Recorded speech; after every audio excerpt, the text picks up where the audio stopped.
Équipe, bonsoir. Vous êtes en direct sur Shape Up, l'émission coaching diffusée en direct sur On Air Original. Nous sommes présents sur Facebook, Twitch, YouTube et en rediffusion sur Spotify. J'espère que vous allez bien. Ce soir, on va faire une émission spéciale sur la médecine chinoise. Et pour cela, nous avons comme invité Sabrina Pinard, médecin chinois. On va lui demander si ça se dit vraiment, qui exerce sur Marseille. Comment ça va, Sabrina? Ça va merveilleusement bien, Alexandre. Merci. Ah, cool. Ça va? Ça fait plaisir de t'avoir sur le plateau. Merci de me recevoir. Non, et merci à toi d'avoir accepté l'invitation, quoi. Alors, bon, comme je t'ai dit tout à l'heure, si ça te pose problème que je bouge parce que je suis sur un Swiss ball, n'hésite pas à me le dire, je calme un peu la machine. Comme je dis, c'est le mouvement, donc c'est pas moi qui vais te dire d'arrêter. Non, ça va, vas-y, trop bien. Bon, moi, ce que je te propose, c'est qu'on rentre directement dans le sujet, cash, et voilà, c'est bon pour toi? C'est bon pour moi. Bon, trop bien. Bon, déjà, voilà, c'est ça la question. Est-ce qu'on dit médecin chinois? Alors, en France, on dit pas médecin chinois. Enfin, Ouais. on peut le dire, mais on n'est pas docteur en médecine au sens académique du terme, du diplôme de médecine reconnu par l'État. Okay. On utilise souvent le terme thérapeute en médecine traditionnelle chinoise ou praticien en énergétique chinoise. Ok. Ouais. Bon, trop bien. Donc, c'est l'usage le plus courant. D'accord. Et du coup, en Chine, il y a un diplôme genre officiel comme nous les médecins ici ou pas du tout? Oui, alors en Chine aujourd'hui, il y a les deux branches de la médecine traditionnelle chinoise et la médecine occidentale, on va l'appeler, qui sont étudiées pas exactement au même endroit. On a des universités de médecine traditionnelle chinoise. Ah oui, il y a quand même des universités. Quand même, qui est de médecine, anatomie, sémiologie, éthiopathogynémie, tout ça. Okay. Et puis après, il y a le côté plus spécifique médecine traditionnelle chinoise. D'accord, ok, trop stylé. Et du coup, je sais pas si on peut dire, pas la propension, mais oui, la propension entre les deux médecines, enfin, les Chinois, ils vont plus vers la médecine occidentale, plus vers la médecine chinoise, ils combinent les deux. Aujourd'hui, on est plus dans une dynamique de médecine qu'on appelle intégrative, où on utilise la médecine occidentale et la médecine traditionnelle chinoise. Mais c'est vrai que la Chine, c'est un pays jeune, on va dire, qui s'est occidentalisé très vite. Et donc, comme tous les jeunes, on a tendance à un peu rejeter ce qui est traditionnel et aller plutôt vers le moderne.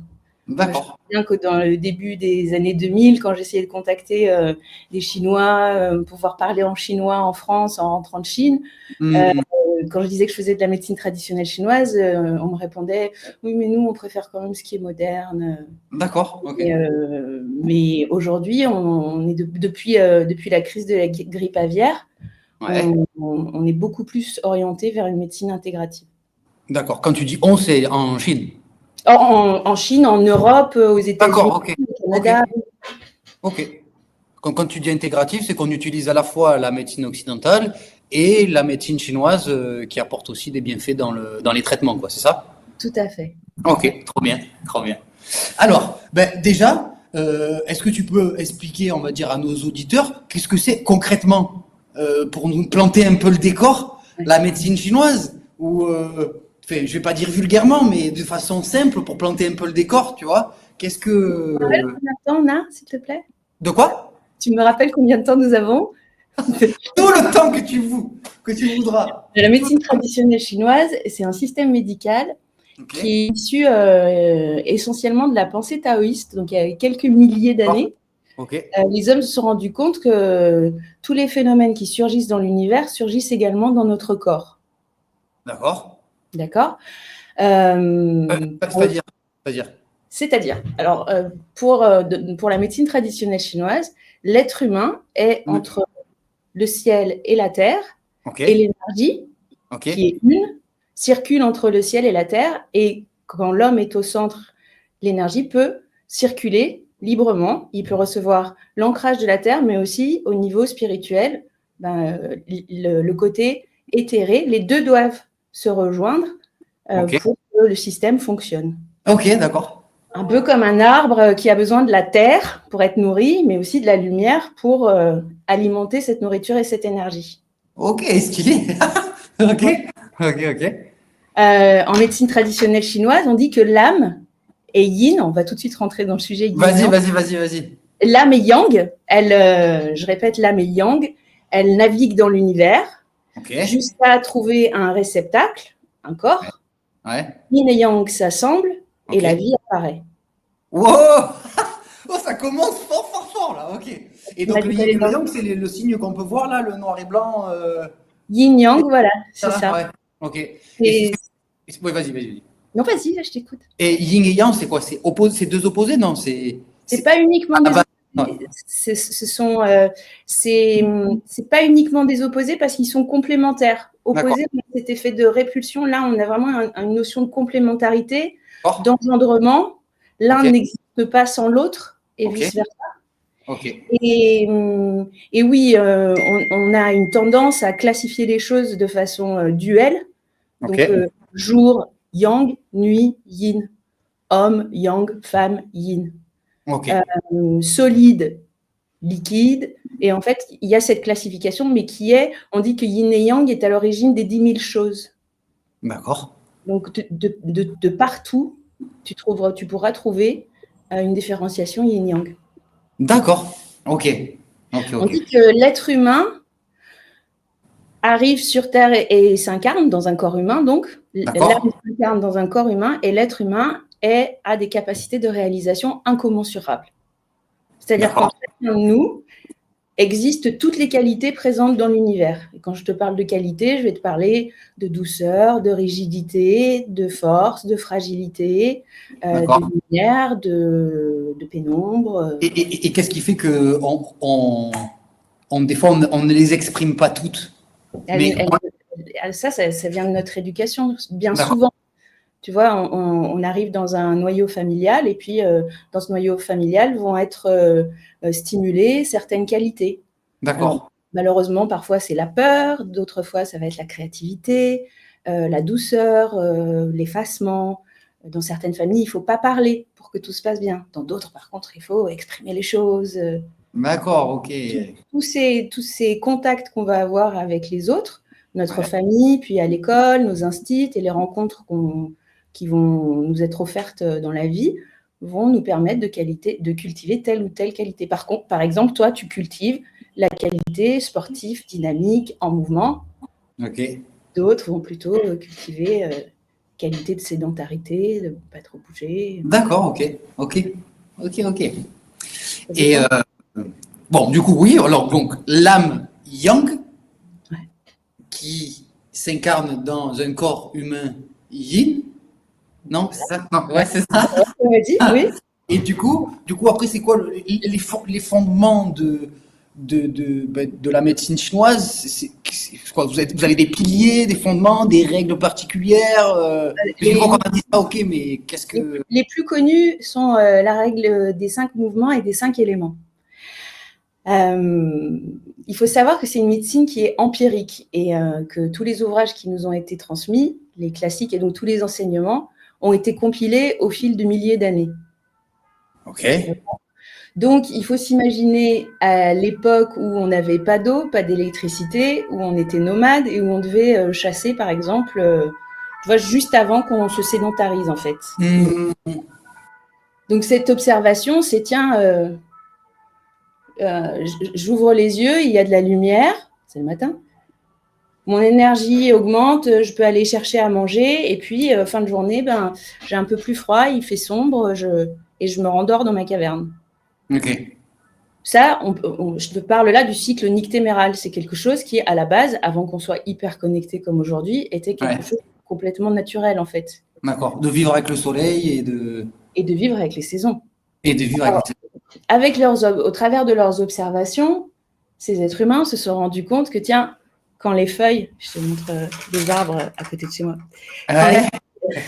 des arbres tombent, tiens, moi, j'ai mal aux épaules, j'ai le nez qui coule clair pendant 3 jours, puis après ça se transforme, ça coule un peu jaune, ami du glamour, bonjour, on fait de la médecine chinoise, mais on analyse beaucoup les substances. D'accord. Et puis on se met à tousser, Et en fait, en automne, le moment où les feuilles tombent, qui commence en médecine chinoise début août, si on observe dans la nature, à partir de 5-10 août, on commence à voir des feuilles roussir dans les forêts, dans les bois. D'accord. Parce que l'énergie commence à descendre. Et cette énergie descendante, ça fait partie des fonctions de montée et descente du poumon. On dit que l'automne, c'est la saison du poumon qui travaille avec le gros intestin, qui gouverne la peau et qui est le siège de la tristesse et du chagrin. Waouh. Donc, on avait évoqué brièvement cette notion où, tu sais, c'est la rentrée, on est en septembre, c'est les impôts, c'est le speed, c'est machin. En fait, non, c'est juste que ton énergie, elle descend naturellement, mais toi, tu es toujours sur l'énergie de l'été. Wouhou, je fais la fête, je sors, même sans faire la fête, je me lève tôt, je me couche tard. Et en fait, dès lors, on commence à être en décalage avec l'énergie de la saison. Suite à quoi, donc on passe l'automne, on entre dans la saison de l'hiver, début novembre à peu près. L'hiver, qui est la saison du rein, qui travaille avec la vessie, qui gouverne les os et les moelles, la mère des moelles étant le cerveau, et qui est le siège de la peur, de la frayeur, des peurs souvent irrationnelles. Et l'énergie des reins aussi, c'est celle avec laquelle tu arrives dans ton corps. C'est-à-dire qu'il y a une partie de l'énergie des reins qui est ce qui t'a été transmis par ton père et ta mère, le spermatozoïde et l'ovule, qui se joignent. Et là, tu as comme un patrimoine, tu as ton capital. Avec des familles qui naissent, il y a des gens qui naissent dans des familles qui ont un patrimoine immobilier énorme et qui, pendant leur existence, soit vont faire fructifier le patrimoine, soit vont le dilapider.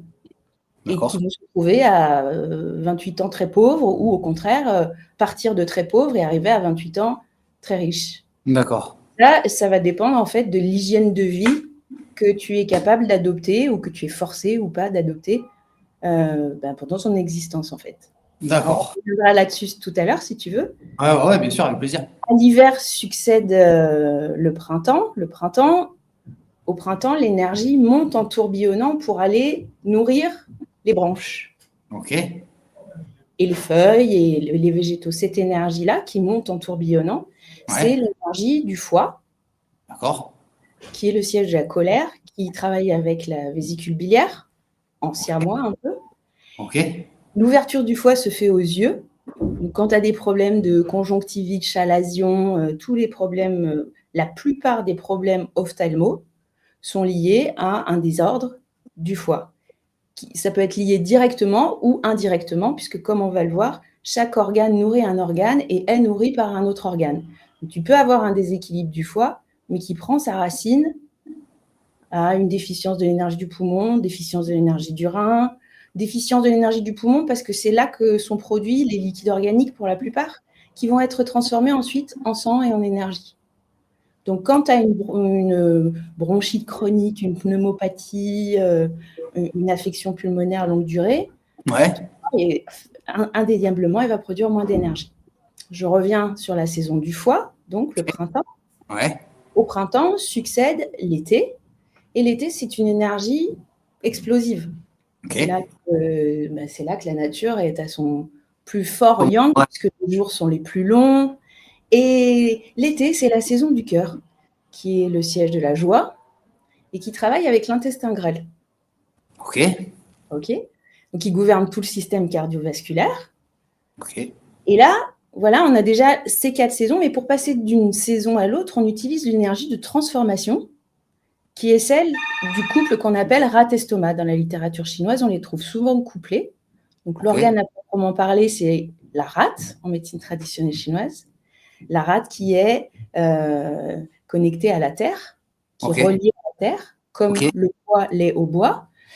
Et la rate, c'est la terre-mère, la mère nourricière. C'est elle qui va permettre de produire ce qu'on appelle l'énergie nourricière, entre autres, et qui va permettre que tous les autres organes soient nourris et puissent assurer leur fonction. La rate, elle est souvent au centre. Et la rate, cette énergie de la rate, on l'utilise tout le temps, et encore plus dans la période dans laquelle nous vivons, puisque c'est ce qui va nous donner notre capacité de transformation et d'adaptation. Alors, de transformation et de quintessentiation des aliments et des boissons. Alors, qu'est-ce que c'est la quintessentiation ? Je vais te demander, Voilà. Lorsque nous mangeons ou nous buvons, la partie pure de ce que nous ingérons va être transformée et va être distribuée aux organes. Et l'impur va être évacué par les urines, les selles, la transpiration et autres. Donc, ce travail de quintessensation sans la rate, c'est très compliqué à effectuer. D'accord. Voilà. Bon, c'est passionnant. C'est incroyable et c'est passionnant à voir. Juste, on a sur notre chat, on a Altesse qui nous dit bon, coucou l'équipe. Altesse qui nous dit on sent énormément de spiritualité et d'apaisement chez Madame Pinard. Et on a On Air Original aussi, Off qui nous dit coucou. Donc on a pas mal de gens qui nous saluent. Bonsoir à tous, merci d'être avec nous. Voilà.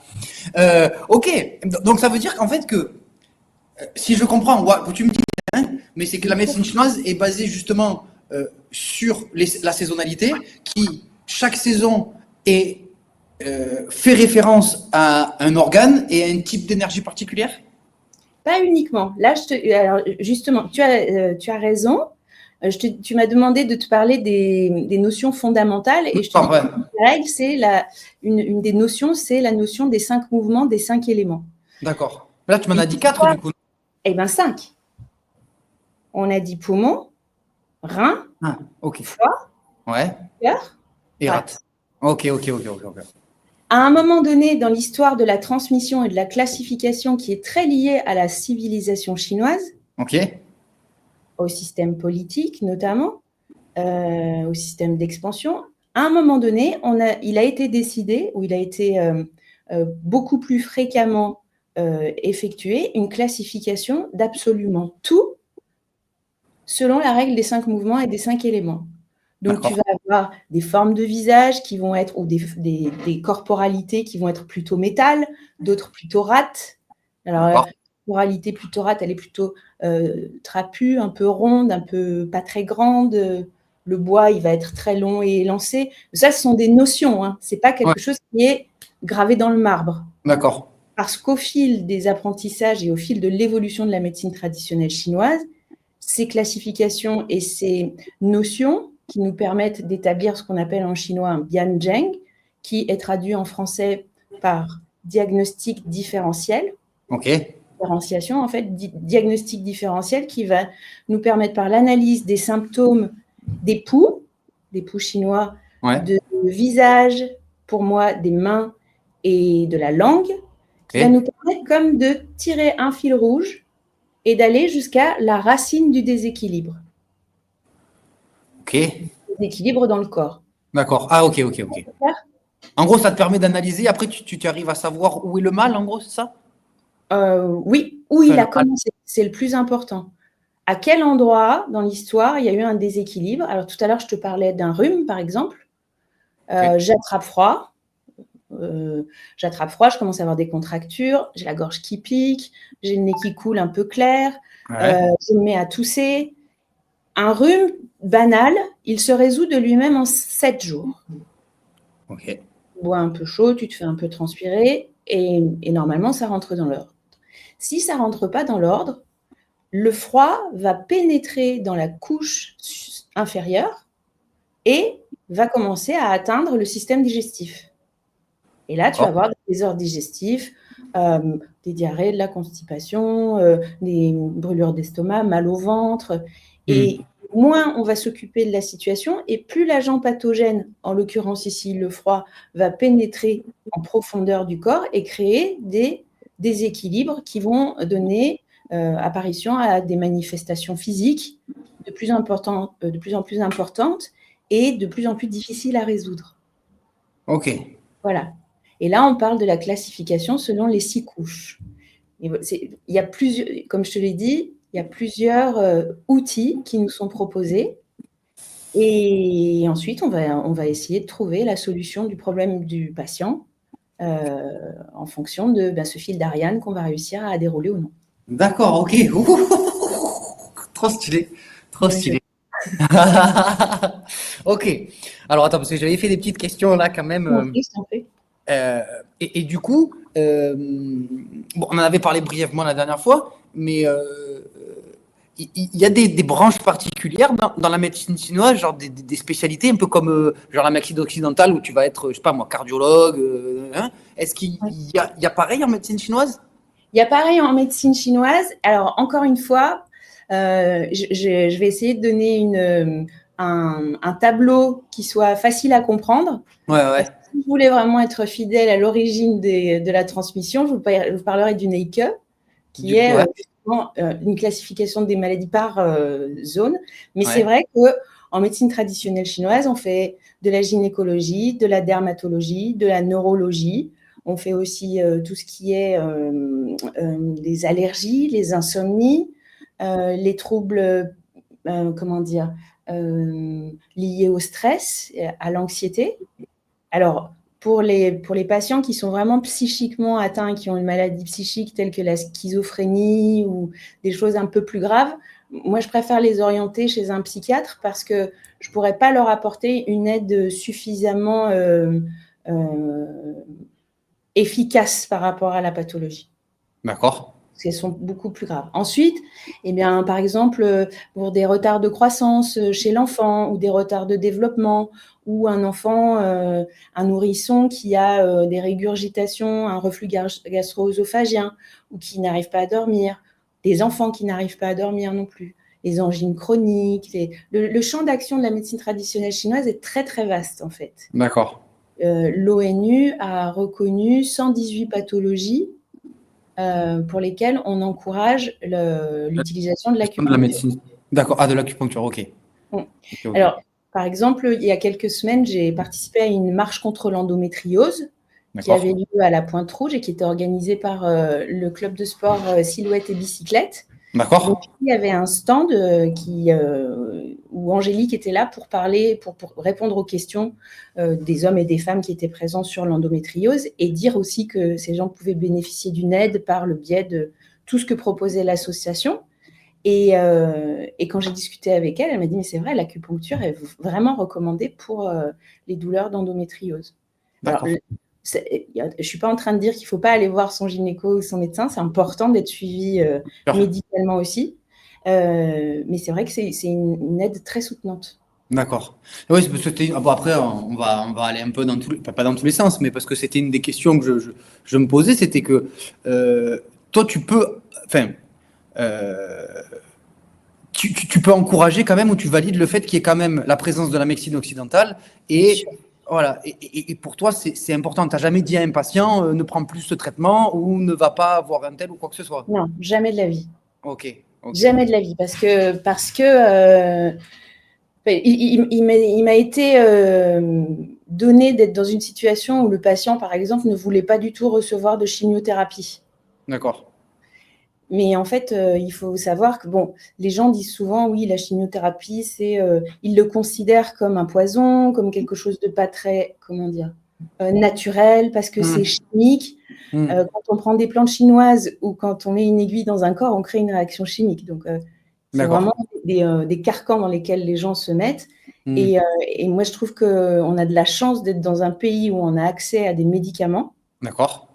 Et ce qui est vraiment bien dans la médecine intégrative, c'est que, encore la semaine dernière, je recevais une patiente qui allait commencer une chimiothérapie. Et la chimiothérapie va affaiblir son énergie correcte, mais l'acupuncture va lui permettre de remonter cette énergie correcte. Je t'avais dit, hein, le cancer en médecine chinoise, c'est l'art de la guerre. Ouais. Et en fait, parce qu'on va tonifier l'énergie correcte, elle va pouvoir bénéficier de sa chimiothérapie parce qu'elle ne sera pas en leucopénie. La leucopénie, c'est une déficience de globules blancs qui fait que le patient, malheureusement, ne peut pas avoir sa chimiothérapie. On va lutter contre les nausées, les vomissements, rétablir une forme de vitalité parce que pendant une chimiothérapie, le corps, il a 3 combats, quoi. Respirer déjà, se battre contre la maladie, produire de l'énergie. Putain, c'est ouf. Ouais, du coup, tu donnes la possibilité à la médecine occidentale, là, pour le côté de la chimio, comment dire un soutien. Ouais, voilà, un soutien à ce traitement qui est assez fort, quoi. Tout à fait. Ok, c'est incroyable. Trop bien. Et c'est pareil pour les problèmes de thyroïde. Enfin, moi, je ne me vois pas dire à un patient, arrêtez de prendre votre lévothyrox. C'est n'importe quoi. Il y a des patients qui peuvent, qui ont des traitements depuis longtemps. Tu le vois ça dans ta pratique aussi, Alexandre, quand tu as un patient qui a marché à béquille pendant 6 mois, tu ne dis pas lâche les béquilles, viens, on va courir. Ouais. À la limite, tu le ramasses et tu le portes, quoi. Mais je fais pas ça et je ne connais pas de confrères qui fassent ça. D'accord, ok. Et du coup, il y a des conflits entre médecine occidentale et médecine chinoise ou alors, ça pas que s'oppose parfois ou... Parfois, oui, c'est arrivé dans l'histoire, mais pour ma part, je travaille avec des médecins, des gynécologues, surtout en procréation médicalement assistée. D'accord. Les médecins m'adressent des patients pour optimiser en fait l'effet leur traitement pour la procréation médicalement assistée, mais aussi pour les douleurs de règles, des jeunes filles qui souffrent d'acné et qui souhaitent essayer autre chose avant de commencer à prendre la pilule alors qu'elles n'ont pas commencé une vie sexuelle. Et non, je pense qu'il y a vraiment un cliché sur cette guerre de territoire entre la médecine chinoise et la médecine occidentale. Moi, je sais que je travaille en collaboration avec des médecins, des orthopédistes, des kinés, et on travaille en bonne intelligence, en fait. Ah, trop bien. Parce que ce qui nous importe, c'est le bien-être du patient, en fait. Ouais, pas de mort. Pas que ce soit telle médecine ou telle médecine, je pense. Ouais, ok, trop bien. Ok. Et parce que du coup, ça a une des questions, mais tu as répondu aussi indirectement. C'était que je disais, est-ce que tu pensais que si on voyait le côté aujourd'hui, nous, on a mais je voyais pas le fait qu'il pouvait y avoir une osmose entre les deux médecines. Je pensais plus que du coup, il y avait plus une opposition plus qu'une complémentarité là-dedans, tu vois. Et je te disais, est-ce que tu pensais qu'on pouvait, je me disais, est-ce qu'on peut passer aujourd'hui, par exemple, dans notre pays comme la France, on pourrait faire un switch de notre médecine occidentale vers la médecine chinoise, et si ça pouvait s'appliquer justement à notre pays, de soigner uniquement les gens via la médecine chinoise, en prenant en compte le fait que il y a certaines personnes qui ont certaines maladies, comme par exemple, je sais pas, par exemple du cholestérol, où ils prennent un traitement depuis des années, que tu leur dises, bon, ben voilà, on arrête ce traitement, on passe par autre chose, par de la acupuncture ou autre, tu vois. Mais du coup, en fait, indirectement, non. Maintenant, en fait, au contraire, ça serait, toi, tu apporterais, si le médicament que le... Je vois tout à fait de quoi tu parles. Tu parles des statines dans le traitement du cholestérol qui peuvent donner des douleurs articulaires très importantes. Ouais. Et ben, en médecine traditionnelle chinoise, on va plutôt travailler sur les effets secondaires du médicament, parce que effectivement, certains patients choisissent d'arrêter les statines, mais je tiens à vraiment préciser que c'est un choix de leur part et à aucun moment on est là pour dire tu dois stopper ce traitement.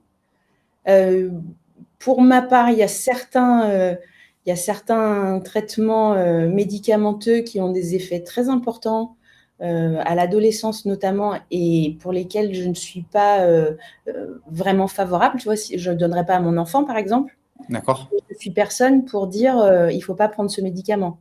Par contre, je suis là en soutien. En soutien. Pour les douleurs articulaires, les sécheresses, le médicament, il va souvent, quand il est très très fort, il va souvent donner du fil à retordre au foie. Donc, il faut travailler à nourrir le foie, l'assouplir pour qu'il puisse continuer à effectuer ses fonctions et à être optimal, plutôt que... D'accord, ah ouais, c'est incroyable. C'est génial en fait, parce qu'aujourd'hui, on parle beaucoup des effets secondaires de beaucoup de médicaments, mais ces médicaments, ils ont pas... ce sont des effets secondaires. L'effet primaire, il est quand même... utile, quoi. Utile. Mais voilà, moi j'aime bien cette notion que tout n'est pas tout noir ou tout blanc, mais qu'il y a toute une nuance de plein de couleurs différentes entre les deux. Et parce que souvent, et surtout en France, on est très catégorique. Et oui. On est bien rangé dans des cases. Voilà, le bien, le mal. Et en fait, la vie est beaucoup plus simple que juste ça, en fait. D'accord. Et ouais, non, mais c'est trop intéressant, tu vois, cette vision, parce que même moi, j'avais un peu cette vision de... Bon, c'est pas ce que j'en pense vraiment, mais tu te dis un peu, ouais, médecine chinoise, c'est un peu pour les perchés, c'est des trucs qu'ils font. Bien sûr. Mais j'assume tout à fait. J'ai toujours assumé. Ah ouais, non, bien sûr. Mais du coup, c'est super intéressant dans ce dialogue de te dire qu'au contraire, il n'y a pas de dualité, mais au contraire, toi, tu peux arriver en soutien des médicaments. Moi, tu m'aurais servi à l'époque où j'ai pris du... Merde, c'est quoi ce médicament pour l'acné, là? Roaccutane. Roaccutane. Qui te déboîtait la peau, ça te donnait tendinite, j'avais les lèvres gercées même en été. C'est des effets secondaires énormes ou quoi, ça aurait pu être intéressant de croiser ton chemin à ce moment-là pour apaiser certains effets secondaires de ce médicament, quoi. Médicament, oui. Ok. Mais ce médicament, il t'a rendu service parce que du coup, tu te regardais dans le miroir et tu te reconnaissais, quoi. Bien sûr, parce qu'en plus, c'est vraiment... C'est vrai qu'avec avec les outils que j'ai pu développer dans ma pratique, j'ai d'excellents résultats sur l'acné. D'accord. Mais concrètement, l'acné, si on fait une petite parenthèse dessus, si ça arrive, c'est que c'est censé arriver, non, dans le corps? C'est quoi? Ça arrive souvent. Hormonal? C'est via l'alimentation? C'est quoi le... Alors, je vais te répondre. L'acné, ça arrive souvent dans une période de la vie où on vit des transformations importantes. Ouais. On va parler de l'adolescence, mais ça peut arriver aussi aux femmes qui ont pris la pilule très jeune et qui, au moment où elles ont envie de fonder un foyer, arrêtent la pilule et puis là, c'est volcanique, quoi. D'accord. C'est aussi des moments de transformation dans la vie d'une femme dans la vie d'un foyer qui sont importantes. À l'adolescence, qu'est-ce qui se passe? Tu es dans une période qui est très yang, mais tu n'es pas ancré. C'est-à-dire que tu es dans ta tête, tu penses à 12 millions de choses, tu t'adaptes à l'école, à tes parents qui deviennent pénibles, tu ne te reconnais plus dans aucun modèle. Tu es en perpétuel, c'est comme si tu surfais un peu. Ouais. Tu n'es pas ancré, tu ne peux pas poser un pied devant. Et ton système digestif… C'est ton âme qui bouge comme ça ou non? Non, c'est tout ton être, en fait. Quand je te donne une image, en fait. Ouais, bien sûr. Donc, l'énergie de transformation, donc l'énergie du rein qui gouverne les os, elle est en full power parce qu'il faut produire des os. Le foie, tous les organes sont en puissance maximale pour produire des tissus, des poils, des os, des tendons. Et puis, tu as un moment où tu étudies et tu es en adaptation avec ton environnement social. Et en fait, tout ça, pour certaines personnes, il suffit que ça se passe mal à la maison, il suffit qu'il y ait un choc émotionnel. Ça va affaiblir un petit peu les fonctions de transformation de la rate estomac. Qu'est-ce qui va se passer alors? Souvent, en plus, tu n'as pas envie d'un bol de flocons d'avoine au petit déjeuner, d'une viande maigre au déjeuner. Tu manges des cochonneries, quoi, à l'adolescence. Ouais. Et donc, qu'est-ce qui va se passer? La nourriture, elle va arriver dans l'estomac. Et puis, comme il n'y a pas suffisamment d'énergie, elle va stagner un petit peu. Et alors, vous faites l'expérience, si vous voulez, chez vous. Vous prenez un morceau de viande ou de fromage ou même des pâtes, ce que vous voulez, votre dîner de ce soir, et vous le mettez dans une soucoupe.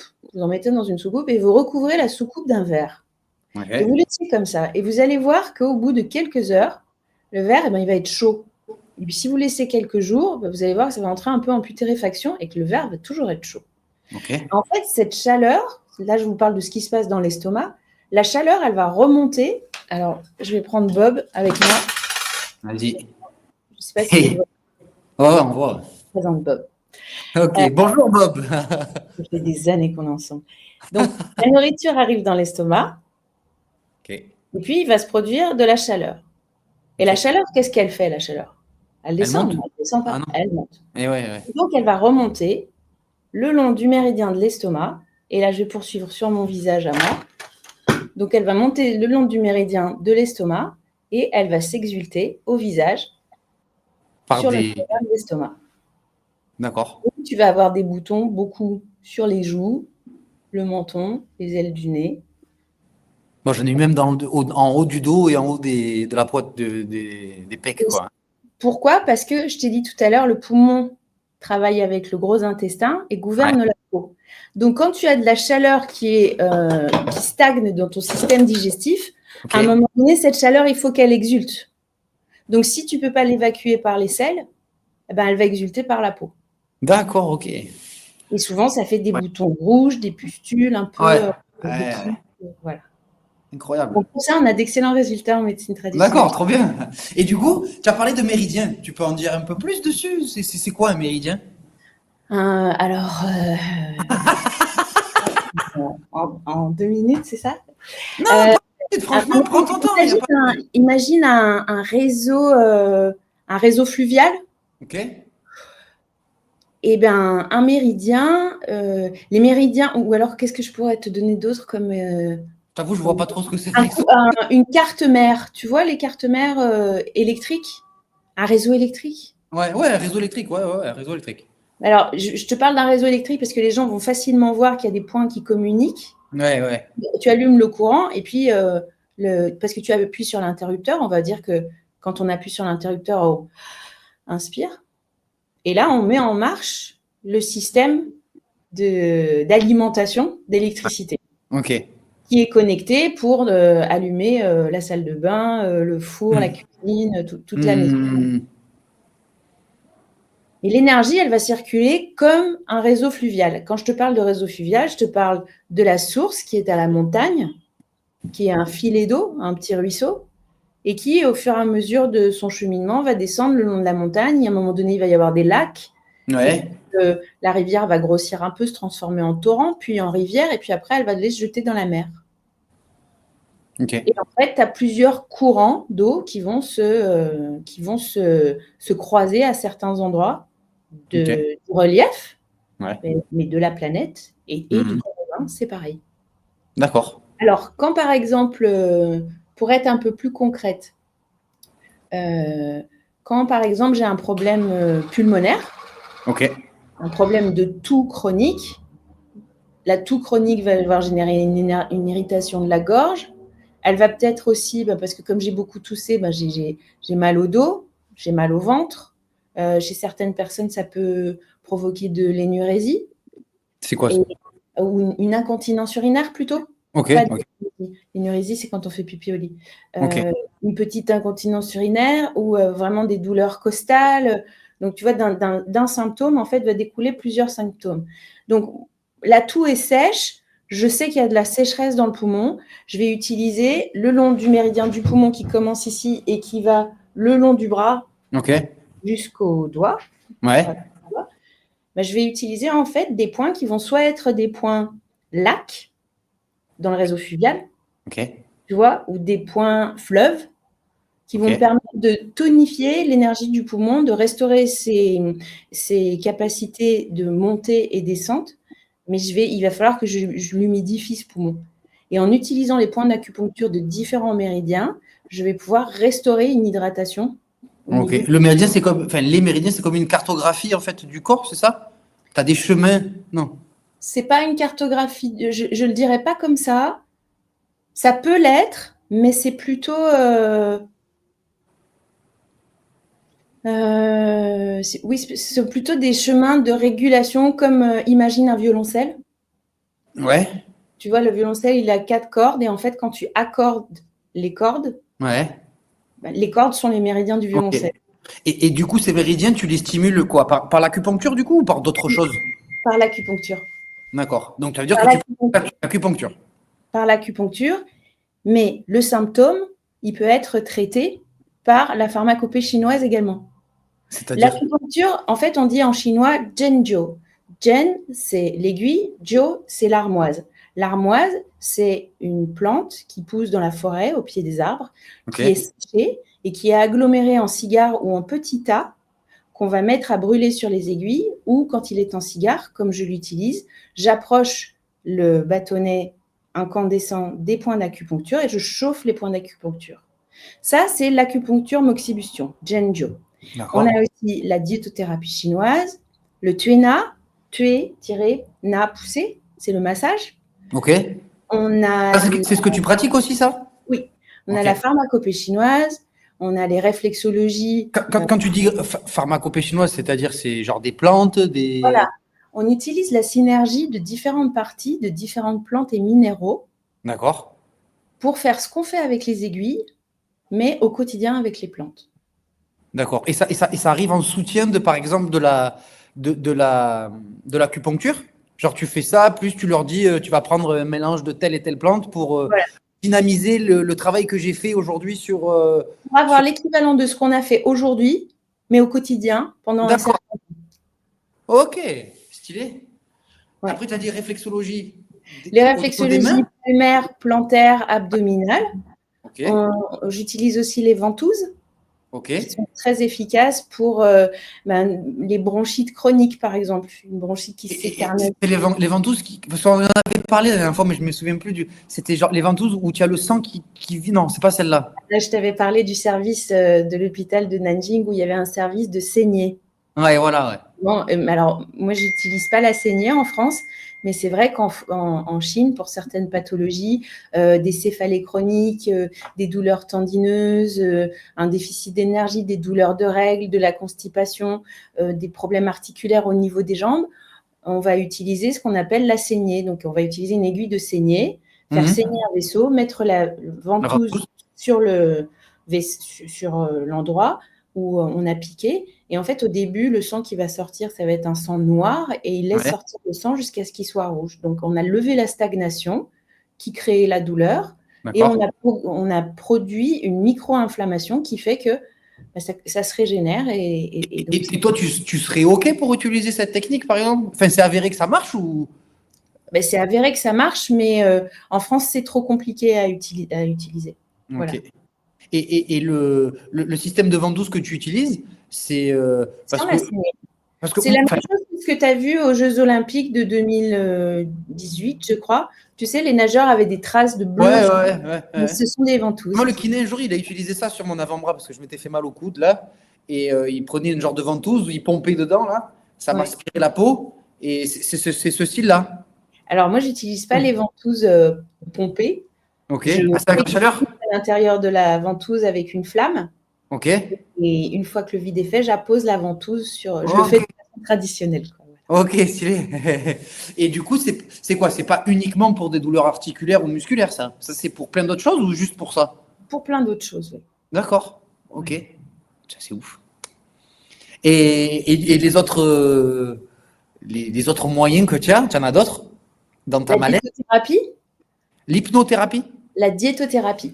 La diétothérapie, ça, c'est en rapport avec la nourriture? Avec l'alimentation, en fait. L'alimentation, ok. Souvent, on a une alimentation qui est inadaptée par rapport à nos besoins énergétiques ou énergiques. Je ne sais pas comment dire, parce qu'énergétique, tu vas me dire, prends de l'eau électrolysée, complémente-toi en temps de complément alimentaire. Ah oui, toi, tu ne parles pas de l'énergie, on va dire, brute que je peux utiliser moi, style, je vais faire un effort, du coup, je vais avoir besoin d'un gros plat pour me donner quelques heures avant pour me donner de l'énergie. Toi, tu parles de l'énergie un peu plus spirituelle, on pourrait dire ça? Pas uniquement spirituelle, parce que justement, par rapport à cette classification des 5 mouvements et des 5 éléments, il y a des centaines, voire des milliers d'ouvrages de diétothérapie qui ont été écrits et qui vont je te demande pardon, je vais mettre ça. Voilà. Ouais, t'inquiète. Qui vont te donner par rapport à ton état, mettons. En ce moment, tu as beaucoup de travail, ton fils fait pas ses nuits, ta femme a des soucis, il y a une inondation dans ta salle de coaching, tu as 12 millions de choses à gérer en même temps. Parle pas de malheur. Non, alors on va dire quelqu'un d'autre. Mais non, c'est pas un malheur parce que tu vas savoir le gérer. Oui, bien sûr.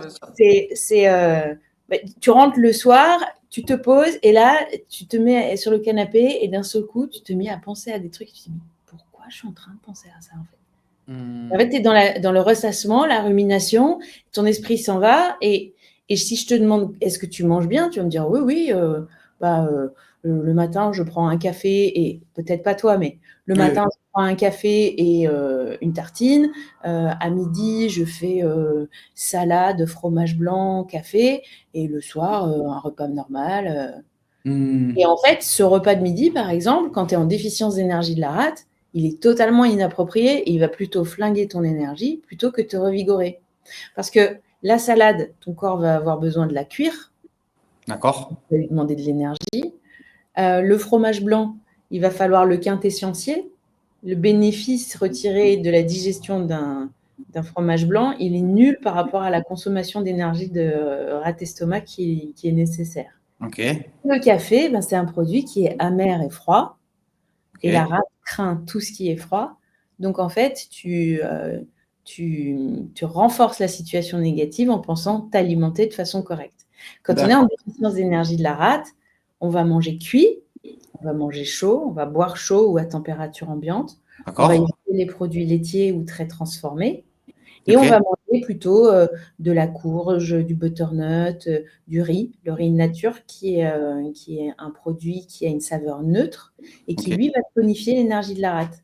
Pour les enfants qui ont une gastro, par exemple, et qui ont des diarrhées et des vomissements, ils vont être en déperdition de liquide organique. Donc, qu'est-ce qu'on va faire? On va leur faire une bouillie à base de carottes coupées en tout petits cubes que tu mets à cuire avec le riz et tu leur fais cette bouillie-là et ça va leur permettre, en tonifiant l'énergie de la rate, de se réhydrater également. C'est énorme. Mais du coup, ça veut dire que moi, j'aurais pas, à tes yeux, la même alimentation qu'une autre personne qui viendrait te voir. Alors, non, du coup, en fait, attends, comment dire? Parce que du coup, je suis en train de me dire que ça n'a pas de sens ce que je suis en train de dire. Enfin, comment t'expliquer ça? C'est entre deux personnes, toi, tu vas faire peut-être tes analyses, tes propres analyses, et tu vas te dire peut-être toi, il vaudra mieux que tu manges ça, toi, il vaudra mieux que tu manges ça, ou quoi que ce soit. Et peut-être que les dogmes qu'on peut avoir sur, par exemple, manger très protéiné pour tel et tel, pour par exemple ta prise de muscle ou ta perte de gras ou quoi que ce soit, peut-être que ça sera adapté pour un certain type de personne, mais pas adapté pour tout le monde. Tout à fait. Tout est dans l'équilibre, en fait. Et comment tu le vois? Comment tu l'analyses, toi? Tu fais une analyse au préalable? Tu fais un diagnostic? Je vais faire mon Bianjeng, ouais. D'accord, ok, ouais. Et après, via ce diagnostic-là, tu vas pouvoir dire, bon, mais toi, il faudra que tu manges plus ça, ou ça, ou ça. Exactement. Tout à fait. Okay.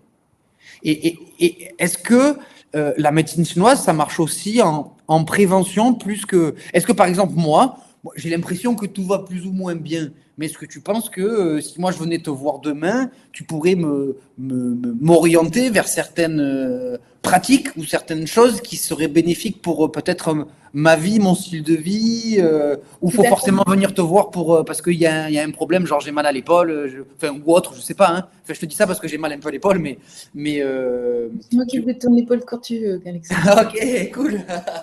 Mais du coup, par exemple, là, mon épaule. Je crois savoir d'où ça vient par rapport à certains sports ou quoi, mais peut-être que toi, à tes yeux, ça serait pas uniquement par rapport au sport, mais par rapport à d'autres choses. Voilà. C'est-à-dire, tu peux en dire plus ou pas? Je sais pas, tu es d'accord qu'on en parle? Oui, bien sûr, bien sûr.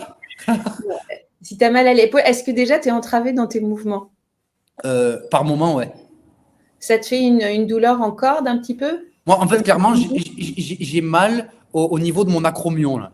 Tu vois la touche de piano, là? Là, c'est celle-là. Et c'est vrai que, notamment quand je fais des abductions de bras ou quand je me mets vraiment en flexion complète de mon bras, tu vois, bon, là, ça va. Hein, mais par moment, tu vois, ça me fait vraiment mal.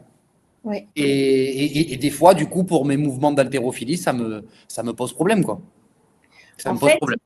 En fait, la douleur en médecine traditionnelle chinoise, elle peut être due soit à une stagnation de sang, ok, soit à un déficit de nutrition de l'articulation. D'accord. Il n'y a pas assez de sang et d'énergie qui va nourrir l'articulation. Ça va devenir un peu aride et sec, comme de la terre sèche. Ok. Ça va grincer. Soit à une inflammation, mais très très forte. Alors, je mets une petite nuance dans inflammation. J'ai reçu il y a quelque temps une jeune femme à qui on avait diagnostiqué une spondylarthrite ankylosante. Ok. À qui le rhumatologue avait conseillé de faire de l'acupuncture. Est-ce que tu peux juste en très simple et en 2 mots, pour ceux qui nous écoutent, dire ce que c'est une spondylarthrite ankylosante? Une spondylarthrite ankylosante, c'est les symptômes un peu généraux. Une maladie auto-immune qui va générer des inflammations, des douleurs au niveau de certaines articulations. Dans le cas de cette jeune femme, c'était au niveau de l'articulation sacro-iliaque, donc le tout bas du dos. Mais ça peut être des douleurs au genou, ça peut être, et ce sont des douleurs qui sont très invalidantes. C'est-à-dire qu'on ne peut pas marcher, parfois les patients ne peuvent pas dormir, les mouvements sont très restreints. Et en fait, j'ai traité cette patiente qui était du milieu médical aussi. Je l'ai traitée avec l'acupuncture et la moxibustion. Et elle me disait, mais c'est trop bizarre, je pensais pas que la chaleur pouvait me soulager puisqu'on m'a dit que c'était une inflammation. Et dans son cas, c'était une inflammation liée à un vide, et donc à une déficience de yang, donc un poids qui était présent localement. Et effectivement, la chaleur a pu soulager l'inflammation. Souvent, quand quelqu'un se blesse, on lui dit « mets de la glace, mets de la glace ». Ouais. Mais ça peut marcher sur certains patients, mais pas sur tous. D'accord. Voilà. Ok. Bon, du coup, potentiellement, si je viens te voir, je peux récupérer un peu mon épaule, quoi. Bien sûr. Ok. Et du coup, toi, le profil de tes clients en général, tu as un profil un peu particulier ou tu as vraiment de tout Je ou, comprends ta question. dans le style.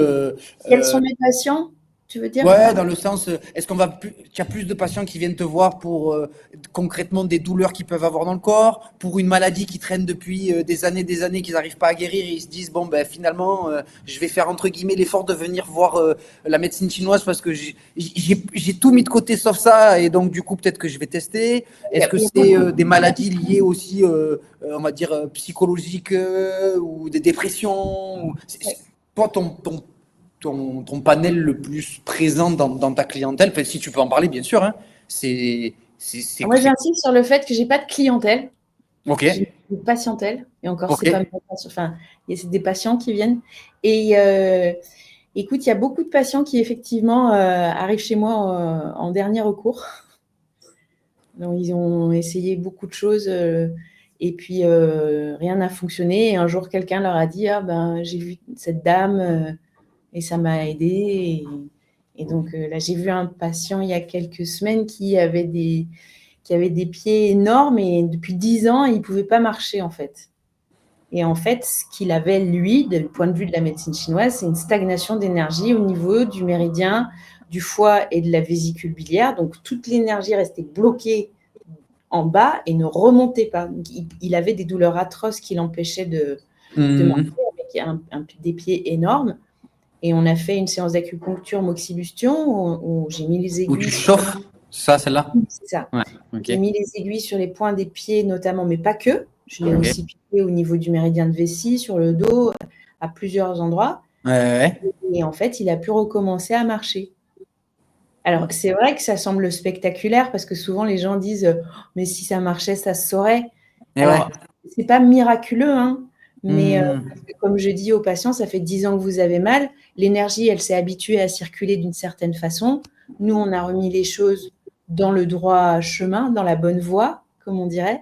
Mais c'est comme quand tu es habitué à boiter. Si tu fais pas de rééducation, ton corps va continuer à boiter. Ou des patients qui ont une douleur qui les empêche de marcher normalement, ou de lever le bras, ou de mettre la veste, tu vois, avec l'épaule normale. Et puis à la fin de la séance, bon, ils ont plus mal, mais ils vont mettre leurs bras comme ça parce qu'ils ont pris l'habitude de par réflexe, ouais, par réflexe. Et voilà. Et donc la douleur va revenir, mais elle va revenir de moins en moins souvent. Donc les laps de temps sans douleur vont devenir de plus en plus longs. Donc oui, il y a des patients qui arrivent ici, entre guillemets, en désespoir de cause. Et puis, il y a des patients qui ont entendu, comme je te disais tout à l'heure, leur gynécologue qui leur a dit peut-être vous pourriez essayer la médecine chinoise. Et après, c'est beaucoup de bouche à oreille, mais la prophylaxie, j'en fais très peu malheureusement. Alors, c'est plutôt avec alors, la prophylaxie, c'est agir avant qu'il y ait un problème. Un problème, ouais. Et ça, j'en fais très peu et j'en fais avec des patients qui viennent me voir depuis des années et qui, j'en ai encore vu un au mois de septembre qui m'a dit écoute, je me suis dit, ça fait longtemps que je n'ai pas fait un petit réglage et maintenant, il vient qu'une fois par an. Ok, un peu comme chez un ostéo, là. Tu viens, tu fais tes petits réglages, tu remets un peu tout voilà. et ça te permet justement de ne pas venir pour des choses plus graves, quoi. Voilà, c'est ça. Ok, trop bien. Et alors, il y a un autre pan de la médecine chinoise que je n'ai pas abordé, c'est le Qigong. Vas-y. Le quoi? Le Qigong, c'est l'énergie. Gong, c'est travailler. En fait, on va, à l'aide de mouvements, de respiration et de concentration, on va faire circuler l'énergie et ça va nous permettre de restaurer et de maintenir le bon fonctionnement des mécanismes physiologiques du corps qui sont entrées et montées, sortie et descente. C'est la base. Et en fait, avec le Qigong, on va permettre de lever des blocages musculaires qui sont souvent liés à des blocages émotionnels aussi. Hein, parce que l'émotion, comme dit mon amie Isabelle Boss, c'est l'emotion, c'est l'énergie en mouvement. Ok. Quand on arrête de circuler, l'énergie, ben, en général, ça bloque. Voilà. Ok. Et toi, qu'est-ce que tu préfères pratiquer Enfin, tu utilises tout quand tu traites un patient ou tu as une spé un peu qui te fait kiffer plus qu'une autre?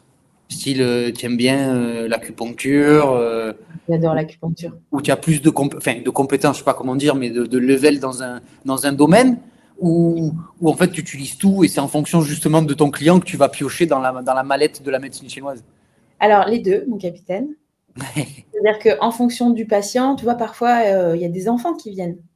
Et ils ont 2-3 ans. Et il y en a qui ont peur des aiguilles. Eh oui. Donc, on ne va pas leur mettre des aiguilles.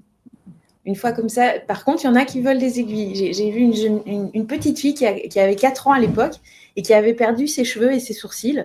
Okay. Et au moment du traitement, donc je lui demande si elle est OK. En général, je leur montre comment ça se passe. Je leur mets une petite aiguille. Je leur fais me mettre une petite aiguille sur le 4e point du méridien du gros intestin, là. Okay. Et au moment de l'appliquer sur la table d'examen, elle me dit « Non, c'est moi qui fais ». Ouf. Et donc, j'ai dit « OK, c'est toi qui fais ». J'ai positionné les aiguilles et c'est elle, à chaque fois, qui faisait rentrer l'aiguille. D'accord. Et je l'ai croisée il y a 1 an et demi. Et enfin, j'ai vu sa maman, mais moi, tu sais, hors contexte, je ne reconnais pas les gens. C'est un peu le syndrome de la maîtresse, l'institutrice, tu sais. Ouais. Et quand tu es en classe avec elle, tu sais qui c'est, tu la croises au supermarché, tu la reconnais pas, en fait. Ouais. Et donc, ça fait ça pour moi, pour les patients que j'accompagne, pardonnez-moi. Et en fait, la maman appelle sa fille et elle lui dit « Viens voir qui est là ». Et là, la petite fille, on était en hiver et elle enlève son chapeau. Elle avait une chevelure de réponse. C'était magnifique. Et elle se souvenait tout à fait de tu m'étonnes. ces petits traitements. Et là, elle a fait aussi de la pharmacopée. Hein. Ouais. D'accord, ok. Ouais. De la pharmacopée chinoise. Voilà. Okay. C'est des tisanes, en fait. C'est juste des tisanes. Ok, d'accord. Ouais. Et des fois, tu recommandes, toi qui es sur Marseille, tu recommandes d'aller au Père Blaise ou pas? Ou c'est là où justement les gens vont se fournir pour la pharmacopée chinoise ou pas du tout? Alors, ils ne vont pas se fournir là-bas pour la pharmacopée chinoise, mais pour avoir rencontré Antoine au Père Blaise il y a quelques semaines, j'avais besoin d'élixirs floraux. Et Antoine, c'est. Celui qui travaille au Père Blaise. Ah, ok. Je me rappelle de son prénom parce qu'il était tellement pointu dans sa connaissance. Et puis, quand on a commencé à parler de pharmacopée chinoise, il m'a dit « Mais j'aimerais tellement apprendre, mais c'est tellement complexe. » Et d'ailleurs, j'ai oublié de lui envoyer, mais on commence justement un échange où moi, je vais lui apporter des informations en pharmacopée chinoise. Et alors, ils n'ont pas… L'herboristerie française et la pharmacopée chinoise, elle ne va pas utiliser la même, le même spectre en fait par lequel on va regarder ou on va analyser la pathologie. C'est-à-dire que dans une tisane diurétique, par exemple, voilà, c'est une tisane diurétique qui fait uriner. En médecine traditionnelle chinoise, si on a une pathologie des reins, par exemple une glomérulonéphrite, on ne va pas utiliser uniquement des plantes qui vont agir sur les glomérules, mais on va utiliser un ensemble de plantes qui va permettre de rétablir le système rein-vessie et tous les autres éléments. D'accord. Et ok. Mais je recommande le Père Blaise, en effet, ils ont des connaissances très pointues et ils sont hyper sympas. Et oui, voilà. Ok, trop stylé. Ils ne poussent pas au crime, quoi. C'est-à-dire qu'ils ne vont pas vous faire acheter 12 tisanes. Ouais. Au contraire. Donc, ouais. Ok. Et donc du coup, finalement, tu as tout type. Enfin, la médecine chinoise peut traiter énormément on va dire, de maladies, même très complexes, quoi. Oui, tout à fait. Des fois, tu me sors des noms que je vois pas du tout ce que c'est ce genre de maladie-là, mais ça a l'air d'être quand même. Ouais, si je te dis Parkinson, par exemple. Mais c'est incroyable. Mais attends, c'est incroyable. Tu sais pourquoi? C'est comme quand on s'est rencontrés La veille, je t'avais raconté le truc du jeune Suisse qui part. D'ailleurs, je recommande ce reportage, peut-être que les gens l'ont vu, ce jeune Suisse de 18 ans ou un peu plus jeune qui part en Chine pour devenir moine Shaolin et donc qui explique un petit peu toute cette vision. Et moi, j'ai pas été très touché par la culture chinoise du moins, parce que je suis allé en Asie, mais pas là-bas. Et, et le lendemain, je te croise dans le jardin là où je bosse et tu me dis je suis médecin chinois. Je te dis quoi? J'étais encore matrixé de la veille que je me dis ok. Quelle rencontre, je me rappellerai toute ma vie. Et c'est incroyable. Et là, ce matin, une cliente, je lui raconte un petit peu l'histoire et elle me dit de toute façon, il n'y a pas de hasard, il n'y a que des rendez-vous. Et là, je suis en train de penser, parce qu'en fait, j'ai un ami, son papa a la maladie de Parkinson et le frère de ma mamie l'a aussi. Je voulais t'en parler, j'y pensais là maintenant et tu me parles de Parkinson. Je me dis, mais c'est incroyable, elle est dans ma tête, c'est une sorcière. Non, oui, oui, je vois très bien. Vas-y, dis-moi. C'est fou parce que c'est connecté, c'est incroyable. Incroyable. Eh bien, en médecine traditionnelle chinoise, mais pour ma part, surtout en acupuncture, j'accompagne des patients qui ont la maladie de Parkinson. Alors, il faut savoir qu'aujourd'hui, il y a plusieurs comment dire, modèles de maladie de Parkinson. C'est-à-dire qu'aujourd'hui, Parkinson, c'est plus juste les tremblements de la tête et des mains. Ça peut être aussi juste de la confusion mentale, des déséquilibres, un manque de sécurité dans les jambes, ou alors des dyskinésies, où d'un seul coup, tu te retrouves avec ta main en l'air alors que tu n'as pas choisi qu'elle soit là. Ok. Ça peut être vraiment tout un ensemble de symptômes. Ouais. Alors, moi, dès que j'ai une suspicion de Parkinson, j'adresse à un neurologue et j'insiste jusqu'à ce que le patient y aille.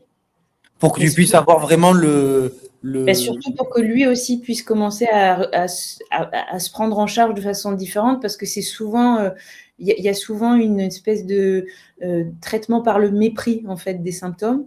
Et c'est ce qui permet à la pathologie de prendre plus de place. D'accord. Et de devenir un petit peu moins facile à traiter. Alors, quand tu dis traitement par le mépris, c'est-à-dire? C'est-à-dire, je suis tombée, mais c'est pas grave, j'ai perdu l'équilibre. J'ai oublié ce que je voulais te dire, mais j'entends pas quand tu parles, mais c'est pas grave, je suis fatiguée. Et en fait, tu vas toujours te dire, c'est pas grave, c'est pas grave, c'est pas grave, et c'est ça. Et du coup, toi, pour Parkinson, tu viens en soutien du traitement, du coup, pour redynamiser le truc, ou tu peux venir aussi en traitement direct? Alors, moi, j'aime pas trop que les patients arrêtent le Modopar ou qu'ils arrêtent leur traitement. Mais si c'est toi qui la trouves, la maladie, c'est pas, il n'a pas été diagnostiqué. Mais moi, je ne suis pas docteur en médecine, Alexandre. Donc, comment te dire, dans l'imaginaire collectif, si ça m'est arrivé de dire à une patiente, je veux vraiment insister pour que vous alliez voir un neurologue, parce que moi, je vois que, je crois que c'était la 3e fois que je la voyais, mais elle avait vraiment des symptômes qu'elle traitait par le mépris. Et donc, moi, je suis thérapeute en médecine chinoise, je ne suis pas médecin. Et donc, mettre un diagnostic comme ça, et puis sans avoir d'imagerie médicale, c'est complètement irresponsable. Mais effectivement, cette patiente a vu son neurologue, elle a très mal pris. Elle a plus pu me voir pendant quelques temps parce que j'avais été, entre guillemets, l'oiseau de mauvais augure, tu vois. D'accord, ok. Parce que du coup, effectivement, elle avait cette… Oui, elle avait cette pathologie. Alors, dans le cadre de cette pathologie, selon la forme de Parkinson qui est présente et selon l'avancée de la pathologie, je vais utiliser plutôt de l'acupuncture traditionnelle ou de l'acupuncture sinueuse, qui est une acupuncture c'est une acupuncture moderne qui s'origine il y a environ 400 ans à Taïwan, et qui est différente de l'acupuncture traditionnelle. Mais là où j'ai les effets les plus remarquables, c'est avec ce qu'on appelle la technique de l'aiguille flottante. En anglais, c'est Full Subcutaneous Needling. Et là, on a vraiment un frein d'évolution de la pathologie. Et le neurologue n'a pas à augmenter le traitement de dopamine de synthèse. Donc, les effets, pour moi, en acupuncture, je me sens beaucoup plus à l'aise. Les effets sont tellement immédiats en acupuncture. D'accord. Que j'adore utiliser cette technique. D'accord. J'ai des collègues sur Paris, notamment, ou dans la région de Nantes, Tours, qui utilisent plus les tisanes et qui ont effectivement d'excellents résultats aussi Sur la maladie de Parkinson. Sur la maladie de Parkinson, sur des myopathies, des myélites, des pathologies neurologiques. Mais si tu n'es pas médecin, comment tu sais tout ça? Parce qu'en Chine, je suis considérée comme un médecin. Ah ok. Comment je sais tout ça? Parce que j'ai appris. Et ce qui se passe, c'est qu'en France, on n'a pas de diplôme d'équivalence, en fait. Il existe des diplômes universitaires, des DU d'acupuncture, mais moi, ça fait 22 ans, 23 ans que j'exerce. Et j'ai fait une grande partie de ma formation à l'étranger. Ok. Quand tu dis à l'étranger, c'est en Chine? Entre autres, oui.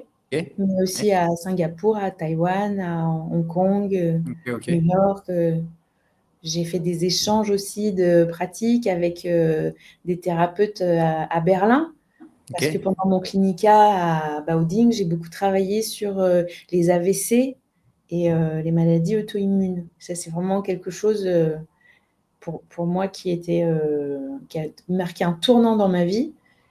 Et justement, aujourd'hui, on voit des flambées de maladies auto-immunes et en fait, dans ma pratique, moi, je me rends compte que la maladie, c'est le gardien de ton âme, en fait. C'est-à-dire qu'elle se manifeste quand, dans ta vie, tu prends une orientation qui ne correspond pas à tes aspirations profondes, quand tu subis ta vie au lieu de la vivre. Et donc, ça va aller toucher le fonctionnement de ton organisme, en fait. D'accord. Quand tu es frustré, ton foie va moins bien fonctionner, donc il va agresser la rate et du coup, tu vas produire une énergie différente où tu vas avoir plus de douleur, tu vas moins bien dormir. Puis après, c'est une escalade, en fait. Quand tu arrives à tirer le fil rouge, comme je le dis, de la racine, tu arrives à voir. C'est pas seulement mettre des aiguilles et on allume et on éteint. Mais il y a aussi, en général, les gens qui arrivent aux 2 boulevards Michelet, ce sont des gens qui sont prêts à un changement dans leur vie. Et il ne s'agit pas de pratiques spirituelles ou quoi. Juste, on regarde. Ouais, tu fais un diagnostic en fait général, mais vraiment poussé dans les habitudes Tout à fait. du patient, enfin, du patient, on peut dire comme ça. Et ok, ouais, d'accord. Parce que tu peux aller même jusque dans le fait de dire, enfin, de par ce que tu as pu voir, voilà, tu te dis, je sais pas moi, comme tu dis, la personne subit sa vie, elle a un boulot qui est tellement prenant qu'elle s'efface, qu'elle fait quelque chose, ça lui rapporte bien, tous les mois il est bien payé, mais à côté de ça, il a aucune vie familiale, il voit plus ses amis, ou ça se termine en burn-out, ça. Hein. Et ouais. Les patients, ils arrivent après le burn-out. Et oui. Et ils sont pris en charge par ailleurs par leur médecin traitant et ils ont une prise en charge psychologique aussi. Hein. Mais quand ils viennent ici, oui, ils ont déjà dépassé le. Ils ont déjà pété, ouais. Ou ils en sont à leur 3e burn-out.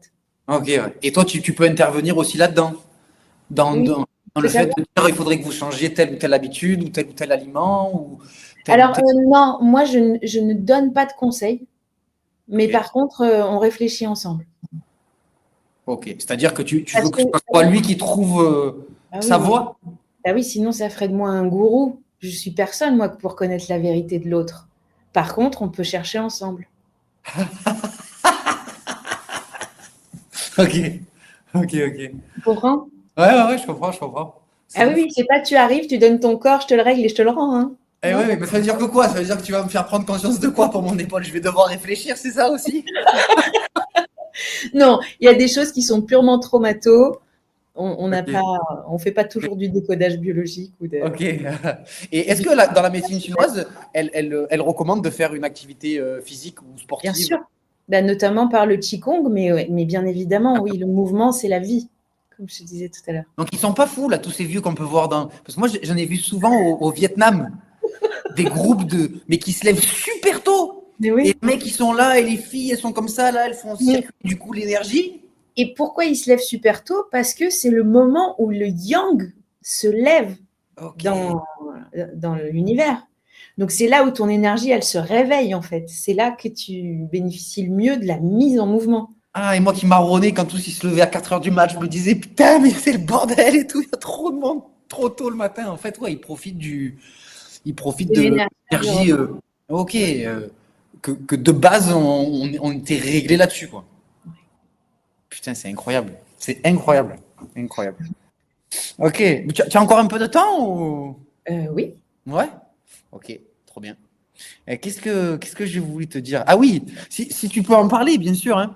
Mais est-ce que tu as une anecdote, genre un truc que tu as pu résoudre avec un de tes patients, pardon, un truc un peu fou, tu vois, je sais pas moi.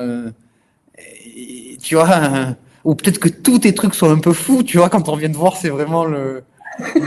Mais tu vois, genre, pas une maladie, alors je sais pas comment on pourrait le nommer, tu vois, mais un truc quand même assez fou où il arrivait quelque chose de dingue à un client et que tu as pu lui faire prendre conscience que c'était ça. Enfin, je sais pas, tu vois, un truc un peu fou que tu as pu avoir avec un de tes clients, que tu as pu résoudre, ou pas d'ailleurs.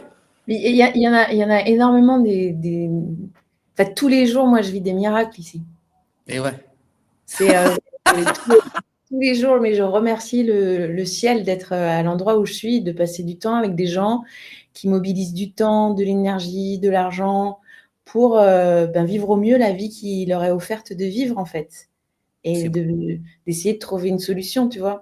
Je peux te Hmm. donner cet exemple de cette jeune femme, oui, parce qu'elle est jeune, elle va sur ses 55 ans, à qui on a diagnostiqué un Parkinson il y a 8 ans, il me semble, et qui avait du mal à marcher et qui a couru la course de l'Algernon, Allez, les 5 kilomètres. grâce à Ouais. toi du coup.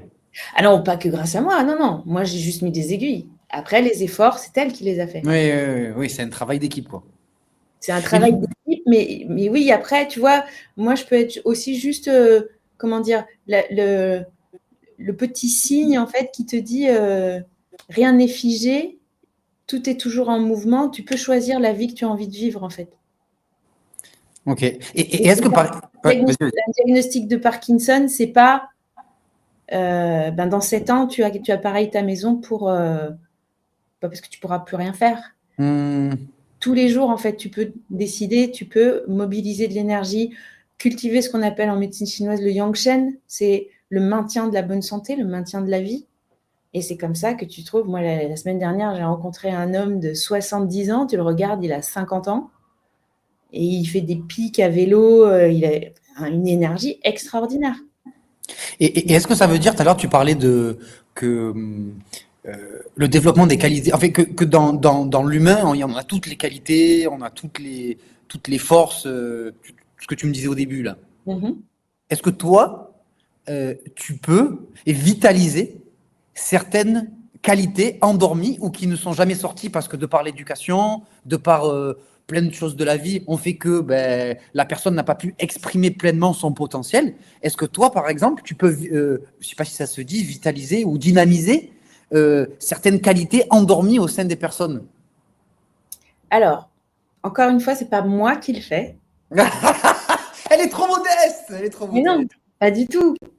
Pas du tout, parce En fait, que tu amènes le patient à ce que lui-même exprime cette qualité, c'est ça? disons, chez quelqu'un qui est colérique ou qui a énormément de colère et qui a tendance à démarrer comme ça Hum, hyper hum, rapidement, je vais l'accompagner parce que ça, c'est vraiment pas bon pour la santé, quoi. hum, Je vais l'accompagner à essayer de trouver des exercices qui vont lui permettre d'observer, en fait, ce qui se passe dans son corps quand il est dans cet état, de reconnaître les moments où il a envie de taper dans le mur, hum.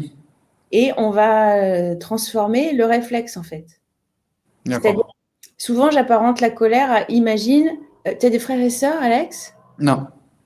Ok, tu as un J'ai des meilleur. cousins germains. J'ai des cousins germains. Voilà. Et tu as des cousins germains. Imagine, ton cousin germain vient de rencontrer une fille et tu sens que ça va pas le faire, quoi. Elle n'est Ouais. pas franche, elle n'est pas vraie, mais tu veux pas lui dire. Hum. Bah Et tu si, je fais le une dis. fête, où tu invites tous tes amis Ouais. et tu dis à ton cousin, par contre, je veux qu'il y ait que les proches, où tu pourrais faire ça, je sais pas moi, avec ta meilleure amie, son mec, tu le sens pas, et tu lui Hum. dis, s'il te plaît, ma meilleure amie, viens seule, je veux qu'on soit vraiment qu'entre nous. Ouais, ouais, ouais. Et le gars, vous vous êtes déjà un peu frités ensemble, et donc tu l'aimes pas, quoi, tu vois, Hum. t'as Hum. envie de taper. Il me tend. Il me tend. Il te tend, ouais, il te surtente, une fois ça a failli déraper, tu vois. Hum. Et il y a tous tes meilleurs amis, tous tes proches à ta fête d'anniversaire, tu ouvres la porte et il est là. Qu'est-ce que tu fais? Tu lui tapes dessus, tu t'énerves avec ton amie parce qu'elle n'a pas entendu ta demande, tu fais quoi? Je sais pas, si tu n'as pas envie de gâcher la fête pour tous les gens qui se sont déplacés pour toi, tu dis rien. Ouais, ouais, bien sûr. Et tu vas te mettre avec des gens avec qui tu te sens bien. Mais en fait, la colère, c'est ça, c'est l'invité que tu n'as pas invité, en fait. Et qui va te changer ton énergie. La colère, c'est porter un charbon ardent en espérant que ce soit l'autre qui se brûle. Finalement, il n'y a qu'à toi que tu fais mal. Donc, on va essayer par le biais d'exercices et bon, bien sûr, avec les aiguilles, on va détendre l'énergie du foie, mais on va essayer aussi par le biais d'exercices, de petits rendez-vous avec soi-même quotidien, de contacter, voilà, je subis cette émotion, mais qu'est-ce que j'ai envie de vivre en fait dans ma journée? Comment j'ai envie d'être? Souvent, c'est une question que je pose aux gens qui viennent me voir, c'est quel homme avez-vous envie d'être ou quelle femme avez-vous envie d'être? Et la plupart du temps, on a tellement été pris dans un TGV depuis des années que je sais pas. Mais je pense qu'on n'a qu'une vie à vivre, donc c'est une question qui est intéressante de se poser. Ouais. Parce que du coup, par exemple, pour cette personne qui est très colérique ou une autre émotion, tu vas aussi lui faire analyser sa vie pour qu'il comprenne que peut-être il y a certaines choses qu'il vit comme un boulot, comme une relation toxique, enfin, je sais pas moi, peu importe les choses, que ça soit peut-être juste ça qui le rend colérique et qu'il faudrait qu'il se détache de ce poids qu'il a au quotidien pour être moins colérique pas forcément qu'il se détache du poids. Ça peut passer par là, mais encore une fois, ça ne m'appartient pas. C'est pas moi qui peux le savoir. Oui, voilà, c'est toi, tu vas le faire comprendre à la personne qu'il faut peut-être, pas qu'il faut, mais que c'est d'elle-même qu'elle va comprendre que, en fait, c'est peut-être ça. La raison pour laquelle elle est en colère dans son travail, c'est qu'elle se retrouve dans une situation qui la ramène dans un autre espace-temps. C'est-à-dire que son N+1, il va être abject, ok, mais quand tu vas bosser et que tu es en place dans ta tête et dans ton cœur, tu dis, le pauvre, quoi, j'ai tellement de la chance de ne pas être dans le même état que lui, quoi, ou de ne pas être aussi méchant, ou de ne pas comprendre. Et tu fais ton boulot, et quand tu te prends une soufflée, tu ne te sens pas concerné parce que toi, tu es bien à l'intérieur. Par contre, si dans ton enfance, dans ton adolescence, si c'est des relations qui viennent, si tu te retrouves souvent dans cette relation conflictuelle où tu te sens en colère, à un moment donné, te poser la question de qu'est-ce que ça vient chercher en moi, qu'est-ce que ça vient chatouiller en moi, pourquoi je me retrouve aussi souvent dans des relations où finalement je me sens persécutée, ou l'autre prend le dessus sur moi. Mais tout ça, ça entre dans une analyse vraiment globale, tu vois. Et donc, on peut pas dire, moi en tout cas, je me sens pas de dire il faut que tu quittes ton travail, il faut que tu quittes ta femme, il faut plus que tu répondes au téléphone à ta mère. Ça, encore une fois, c'est un chemin qu'on fait ensemble, et c'est le patient en fait qui trouve la solution. Mais il le sent pas. Il sent pas que c'est lui qui fait le travail en fait. Ok.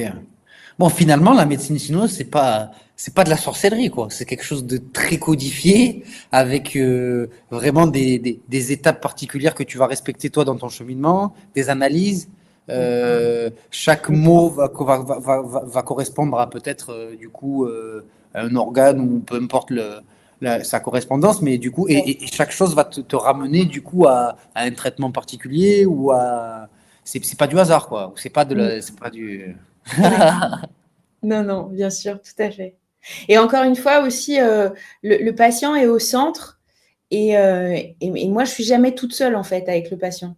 Enfin, je suis toute seule pendant l'entretien, mais je travaille avec son médecin, ou avec son gynéco, ou avec son rhumato, ou avec son ostéo.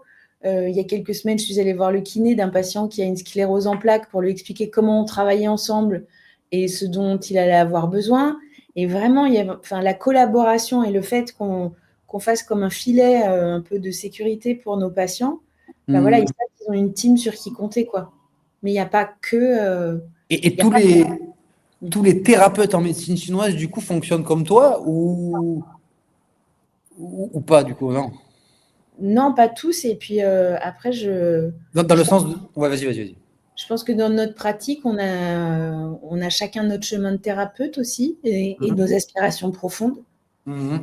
Et donc, je ne saurais pas répondre à ta question, en fait. Mais, non, mais tu vois, c'était dans le sens de savoir, enfin, de percer un petit peu j'arrive pas à trouver le mot depuis le début, là, quand sur les clichés, des clichés, tu l'as dit le mot en plus tout à l'heure, quand c'est un cliché, c'est... Hein? Des querelles de clocher, Non, mais tu sais, un cliché, c'est une image, enfin, je sais plus comment on appelle ça. Oui, un cliché, on va pouvoir dire. Tu sais, le cliché de la médecine chinoise où c'est un petit peu. Ah oui, faire chose, babos. Ouais, voilà, tu vois. J'avais mis dans mes questions, mais est-ce que du coup, parce que je savais pas. En fait, je pensais. C'était pour l'humour, bien sûr. Hein. Bien Mais sûr. est-ce que justement, quand on pratique ou quand on va vers la médecine chinoise, est-ce qu'on se boboise pas un petit peu, tu vois? Dans le sens, on va faire attention à ce qu'on mange un peu, on va manger des trucs avec du curcuma, machin, chose que. Mais tu te rends compte où on en est rendu, Alexandre? Et oui. C'est des choses, il y a 100 ans, c'était la base. Mais oui. Tu pouvais beaucoup moins te divertir avec ton téléphone, sortir avec, prendre le train ou, enfin, si tu pouvais prendre le train, mais la base, c'était bien manger, bien dormir. C'est du bon sens, en fait. Mais voilà, j'allais te dire, c'est que finalement, tout ça, enfin, une grosse partie, pas tout bien sûr, hein, mais une grosse partie de ce que tu me dis quand même, il y a une grosse part en fait de bon sens là-dedans, en fait, tu vois, sur des choses, notamment sur l'alimentation, qu'à un moment donné, pas manger transformé en permanence, mettre de côté un peu les fast-food, peut-être à un moment donné se coucher un peu plus tôt pour avoir une meilleure nuit ou des trucs comme ça. En fait, c'est juste des bases de vie qui font que, enfin, il n'y a pas besoin d'être, enfin, c'est pas une critique quand je dis ça, hein, mais un bac plus 12 pour le comprendre, ni être un fadaille, un fou, un nuberlu, de se dire en fait j'agis comme ça, alors qu'en fait c'est juste, on va dire, enfin, après on dira qu'est-ce que la normalité, mais c'est juste une voie un peu, enfin, quand je dis il n'y a rien d'extraordinaire, c'est pas. Oui, en fait, c'est juste une base d'être, de savoir-être. Ouais, voilà, ouais. C'est juste que dans nos sociétés actuelles, peut-être qu'on a déréglé en fait la vie comme elle l'était, et c'est pas un retour aux sources, mais quelque chose de plus cohérent, simple. Je sais pas si on peut le dire comme ça. Oui, je pense que c'est quelque chose de plus cohérent. Après, on vit dans une société quand même. J'en parlais l'autre jour avec mon fils. Je lui disais, tu vois, si là j'allais à Borély, puisqu'on habite à Marseille, et que je mets de la musique et je chante et je danse et je me laisse aller avec l'énergie, tout le monde va me prendre pour une folle. Par contre, si je m'attable à la terrasse d'un café et que je prends un verre de vin blanc et une cigarette, tout le monde trouvera ça normal. Et tu vois, on vit là-dedans, en fait. Et oui, clairement. Vas-y. Parce que qu'est-ce qui est le mieux pour mon corps? Alors, je danser. suis pas anti-alcool et anti-vin, pas du tout. Mais ce que je veux dire, c'est que c'est beaucoup plus fréquent de voir des gens attabler ou faire la queue au Burger King. Bien sûr. Plutôt que de les voir danser. Moi, je le vois souvent aussi dans mon entourage, hein, même si je ne suis pas ni anti-fast-food, ni anti-vin, ou ni anti-fête ou quoi que ce soit. Mais c'est vrai que quand tu as tendance un peu à vouloir faire attention à ton alimentation ou à ton style de vie, ou les gens vont plus te regarder, l'air de dire ouais, qu'est-ce qu'il a pas de vie le mec en fait. Ou même moi quand j'étais plus jeune, hein, j'ai toujours été un peu dans le. Bon, je suis toujours un petit peu quand même, je le garde un peu, mais beaucoup moins maintenant, de par aussi mon âge, on dirait que je suis vieux, mais et de par aussi ma profession et tout. Et puis même ça change en fonction de la vie de tes époques. Mais c'est vrai que tu as plutôt tendance à te dire, mais en fait, ouais, en gros, tu manges équilibré, tu vis pas, tu vois. Tu fais du sport, en fait, ouais, tu sors pas, en fait, t'es un ovni. Alors que, justement, se déboîter la gueule jusqu'à 4 heures du matin, sortir, fumer ou plus, c'est limite plus normal de faire ça que l'autre chose, quoi. Donc, c'est vrai que c'est.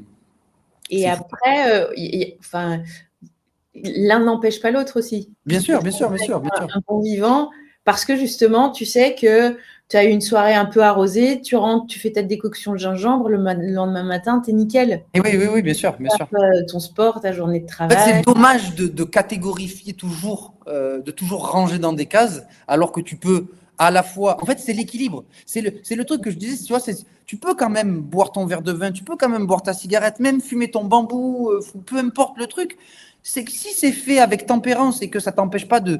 Déjà, ça t'apporte pas. Parce que ce que je dis souvent des clients par rapport à la nourriture, c'est que, après, je sais pas, moi, c'est comme je le vois, j'ai pas fait d'études là-dessus ou quoi que ce soit. Mais si, déjà, par exemple, tu vas manger un fast-food et que ce fast-food-là, bon, je prends l'exemple celui-là qui revient souvent, tu vois, et que ce fast-food-là, outre le fait qu'il fasse pas du bien à ton objectif que tu t'es fixé parce que tu as voulu prendre le sport ou à ta santé classique, mais si en plus, en consommant ce fast-food, tu te dis, ah putain, et en plus, c'est le pire.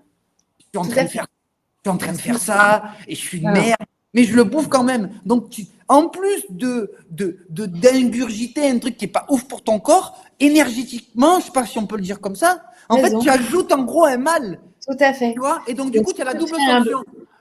La merde que tu ingurgites et le mal que tu te mets tout seul, tu vois.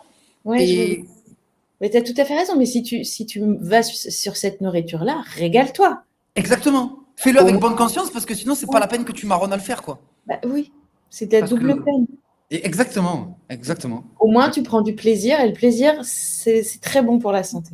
Et quand c'est fait après aussi, ça aussi, j'ai l'exemple, tu vois, tous les ans où on arrive, on te dit, oh non, les fêtes de Noël, je vais grossir, je vais machin. Mais ça, c'est tous les gens qui toute l'année fautent, entre guillemets, tu vois. Parce que si toute l'année, t'es carré, et de temps en temps, tu fais tes fêtes ou quoi, mais que tu es carré dans ton alimentation, tu fais pas d'abus ou quoi que ce soit, est-ce que tu penses vraiment que même les 15 jours, on va prendre ça sur le long, hein, 15 jours dans l'année vont perturber 350 autres jours où tu es carré? Non. Mais c'est que, tu vois, c'est ce fait de se dire, en fait, c'est je sais pas comment l'expliquer, tu vois, mais tu es dans une voie où, en fait, il n'est pas là le problème. Il n'est pas le fait que tu vas faire ton abus à la fin de l'année. Le problème, c'est la source du problème qui est, en fait, le fait que toute l'année, tu fais bordel. Et quand tu arrives, en fait, à la fin de l'année, où tu te mets encore une autre grosse charge, le fait d'avoir abusé toute l'année, plus cette charge qui est encore plus abusive que toute l'année, fait que c'est là où ça se passe mal, tu vois. Ouais. Et c'est vrai que je ne sais plus pourquoi on me dit ça, mais. Je me demandais si le fait de faire de la médecine chinoise, c'était pas se boboiser. Alors, je voudrais juste prendre un instant par rapport à ça. C'est vrai que à la base, c'est retourner vers du bon sens. Mais c'est vrai aussi que je tiens à signaler que nous qui sommes tous là ce soir à partager le moment, j'aimerais qu'on réalise la chance qu'on a parce qu'on a du temps, en fait, pour faire ça. Parce qu'on n'est pas en train de faire des ménages dans un bureau, parce que nos enfants, ils sont à la maison ou ils sont couchés, ils ont un toit sur leur tête. Et donc, le fait qu'on puisse s'intéresser à tout ça, ça signifie que nos besoins primaires, ils sont remplis. Et pour ça, je vous invite à exprimer de la gratitude à qui vous voulez, mais vraiment, j'aimerais qu'on s'en rende compte de cette chance qu'on a. Ok, écoutez cette thérapeute chinoise. Et d'ailleurs, est-ce que tu penses, enfin, ça me passe par la tête, est-ce que pour toi, la dépression, c'est une maladie de riches, entre guillemets, de pays riches? Non. Ou ça touche tout le monde? Alors. Est-ce que tu penses que, par exemple, je dis une connerie, hein, mais par exemple, le gars là, qui est au Congo et qui est dans une grotte en train de gratter pour avoir des métaux rares pour faire nos iPhones, est-ce que tu penses que lui, il a le temps d'être en dépression? Je pense pas qu'il ait le temps, mais c'est pas. Ou est-ce qu'il a le temps ou est-ce qu'il va quand même subir cet état-là? Oui, je pense qu'à un moment donné, en fait, je pense qu'à un moment donné dans notre développement, en tant qu'être humain, il y a toujours une période où, tu sais, c'est un peu comme le syndrome du homard qu'a décrit Françoise Dolto, où tu es adolescent et en fait, tu dois un peu changer de carapace et c'est douloureux, mais en même temps, tu n'as pas le choix. Et donc, je pense que énormément d'êtres humains passent par une période de nuit noire. Alors, il y en a certains chez qui ça se voit et qui ont le temps de s'en occuper et tant mieux. Et puis, il y en a d'autres, malheureusement, chez qui ça ne se voit pas parce qu'ils ne savent même pas, en fait, qu'ils sont en train de vivre une crise d'angoisse quand ils sont en train de vivre une crise d'angoisse. C'est juste, j'ai le cœur qui bat vite, oh là là. Allez, je vais m'activer. Mais en fait, oui, non, on n'a pas le temps d'y penser, et puis on n'a pas le choix, on avance, quoi.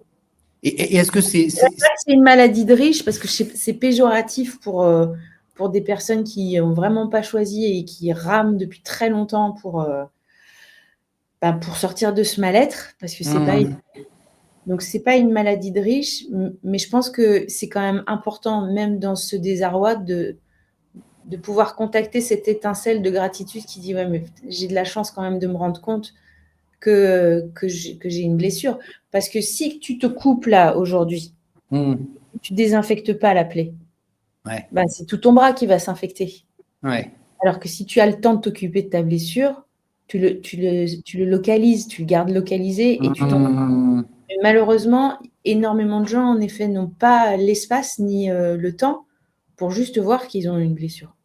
Et du coup, tu penses que chaque personne, au cours de sa vie, va vivre, pas une dépression, je ne sais pas si on peut l'appeler comme ça, mais va traverser un état un peu dépressif? Ça dépend ce qu'on met derrière dépressif. Mais derrière dépressif, moi, je mets... Quand tu dis transformation, ça veut dire qu'indirectement, tous les ados sont passés par une phase de dépression dans le sens où ils ont été obligés de changer de corps et de... Alors, la dépression, elle ne survient pas forcément à l'adolescence, mais elle peut survenir à... Et ce n'est pas uniquement la transformation, elle peut être un choc émotionnel, un accident de voiture, une rupture qui vient faire écho à une autre rupture, je ne sais pas, moi, un changement de situation économique. Dans les cas de divorce, il y a énormément d'enfants qui se retrouvent de passer d'un foyer agréable à vivre dans un 2 pièces avec le parent avec lequel ils vivent qui est plus présent, qui est tout le temps en train de travailler, ils n'ont plus d'espace. Ça, c'est des choses qui sont, d'accord, qui existent pas dans tous les pays et qui existent dans les pays où on peut se payer un appart.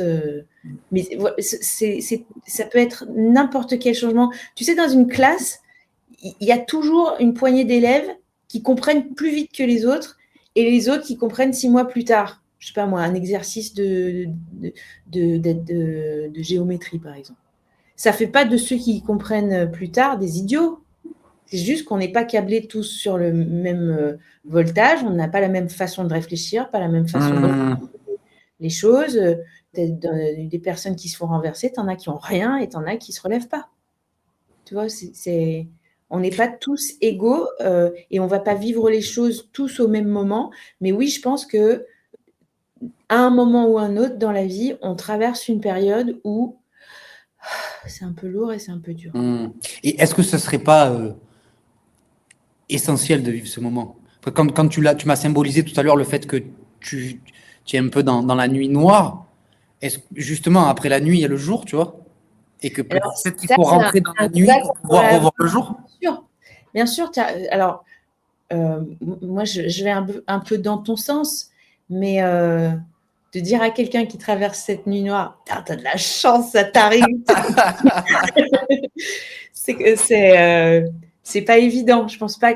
Enfin, ça peut passer avec certaines personnes. Non, mais après ça, c'est à toi de lui faire comprendre qu'il a de la chance. Le plus important, c'est de reconnaître la souffrance de l'autre. Souvent, les gens disent oh, mais bon, il y a pire. Hein. Il y a pire. Mais en fait, les autres, ils sont pas là. Là, on se concentre sur vous. En fait. Mais pour une personne qui est potentiellement en dépression, mais qui n'arrive pas à mettre le doigt dessus ou à accepter le fait qu'elle puisse être en dépression, parce qu'aujourd'hui, dans notre société, être en dépression, c'est aussi une forme de faiblesse, c'est se faire montrer un petit peu du doigt, comme quoi, en fait, tu es fragile. Mais aujourd'hui, comment... merde, qu'est-ce que je voulais dire? Tu voulais parler de la dépression? Ouais, dépression, machin. Mais c'est... oui, comment faire comprendre ou faire prendre conscience à cette personne qu'elle peut ou qu'elle est en dépression si elle-même se bloque au fait de se dire que non, c'est pas, elle l'est pas et qu'elle veut pas le reconnaître. Toi, tu as des outils, par exemple, dans la médecine chinoise. Si par exemple demain, en fait, tu as une patiente qui vient te voir, je sais pas moi, pour une douleur au niveau, allez, on reprend l'épaule. Je te dis une connerie, mais elle a une douleur au niveau de l'épaule qui est récurrente. Et que tu te rends compte en fait qu'au fur et à mesure que tu la vois en séance, tu te rends fait en compte que sa douleur à l'épaule, c'est une douleur qui est indirectement liée à qui est émotionnelle et qui fait que en fait c'est pas le problème, c'est pas l'épaule ou c'est pas le mouvement qu'elle va faire, mais c'est que en fait tu te rends compte que putain en fait c'est une meuf qui est dépressive ou un mec, meuf ou mec. Je tournerai pas, je mettrai pas l'étiquette dépression dessus. Okay. Parce que la dépression, c'est quand même, c'est particulier. Alors, je découvrirai certainement un trouble émotionnel derrière cette épaule, cette douleur de l'épaule, mais je ne pourrais pas poser un diagnostic de dépression. Ok. Pourquoi? Mais parce que ce n'en est pas une. il va y avoir un trouble émotionnel, d'accord, mais on va régler le trouble émotionnel. La personne n'est pas dépressive. Après, quand tu as des patients comme ce monsieur-là, qui est une force de la nature, mais d'une jovialité incroyable, en souffrance qu'il a souffert, tout le monde n'est pas capable de vivre la souffrance comme ça. Hein. Il y a des gens qui disent, madame, vous êtes stressée, c'est pour ça que vous avez mal au genou. Bah oui, mais je me lève et j'ai mal 24 heures sur 24. Tu m'expliques, toi, comment tu le vivrais à ma place? Tu vois ce que je veux dire? C'est-à-dire, qui de l'œuf ou de la poule, en fait? Ouais. Mais parce que du coup, toi, en fait, c'est pas exact le mot dépression. Genre, pour toi, ça existe pas. C'est plus quelque chose, enfin, Non, je dis un pas que trauma émotionnel à traiter plutôt que. je dis pas que la dépression n'existe pas. Je dis que je ne suis pas la personne habilitée pour poser un diagnostic de dépression. Mais sans lui dire à lui, au fond de toi, tu le détectes. Enfin, tu saurais détecter une personne qui est par exemple en dépression, au fond de toi, sans lui dire, madame, vous êtes en dépression, il va falloir que vous preniez tel et tel truc. Mais si tu captes, tu te dis. Si j'ai une suspicion, je m'adresse à un psychiatre ou un psychologue spécialisé. Ok. Et toi, tu seras là en soutien peut-être du traitement que la personne prendra pour l'aider à mieux accepter ce traitement et du Pas coup. forcément à mieux accepter ce traitement, parce que le traitement, il peut être très bien accepté. Mais là, on parle de psychiatrie et de médicaments, donc je ne suis pas la meilleure personne pour intervenir à ce sujet. Mais par contre, je pourrais soulager ses maux de ventre, ses douleurs de genoux, ses douleurs articulaires. Mais bien sûr que si je vois qu'une personne est en détresse psychologique, je ne vais pas m'amuser à faire le grand Manitou toute seule dans mon cabinet. Non, je vais mettre Ok, trop bien. Je le redis, ce qui est important, c'est qu'on travaille tous ensemble. La médecine intégrative, c'est le futur pour le mieux-être de nos patients. Ok. Bah écoute, franchement, après, bon, j'aurais plein de trucs qui me viendront, mais franchement, c'était top. Et donc, pour retenir, concrètement, la médecine chinoise. J'ai peur de faire le résumé, mais comment toi, tu pourrais résumer un petit peu notre petite interview, là, clairement? Non, alors attends, je vais essayer moi. Bon, en gros, déjà, la médecine chinoise, c'est pas de la sorcellerie, voilà. Dit simplement, c'est pas de la sorcellerie, au contraire, c'est très cadré. Ah si, j'avais une dernière question. Une dernière. Après, allez, une dernière. C'est parce que c'est toi. Hein. Mais en fait, c'est par rapport aux méridiens quand tu vas venir les piquer. Qu'est-ce qui fait que quand tu piques un méridien, donc un trajet qui va être lié à cet organe, qu'est-ce qui fait que ça va recharger l'énergie de cet organe? C'est trop long. C'est trop long, ouais. Ok, mais ok. Alors, à quoi servent les méridiens? C'est quoi? C'est un chemin d'énergie, un chemin énergétique. Voilà. Et quand ce chemin peut être obstrué, c'est là où la piqûre, on va dire, redynamise en fait ce passage-là pour laisser passer l'énergie. Voilà. Et recharger le truc. Ok, bon, ça va, pas trop mal compris ce que tu m'as dit. Bravo. En médecine traditionnelle chinoise, on utilise le potentiel d'auto-guérison du patient qu'on optimise et c'est lui qui se traite tout seul. Ok. Bon, concrètement aussi, la médecine chinoise, c'est aussi un retour à une cohérence, on va dire, et à des choses simples, mais qui marchent, comme un peu dans le sport. Nous, ce qu'on voit souvent, c'est que, enfin, moi, ce que je vois souvent, c'est que les gens, ils sont tellement matrixés par les réseaux de voir des choses folles sur des exercices de musculation de fou, des trucs et tout, que quand le mec arrive, il pense qu'il va faire ça. Sauf que si tu n'as pas la fondation de la maison, tu peux pas faire la peinture, tu vois, ou tu peux pas construire les murs s'il n'y a pas de fondation. C'est un peu ça, en fait, la médecine chinoise. C'est que tu construis une certaine.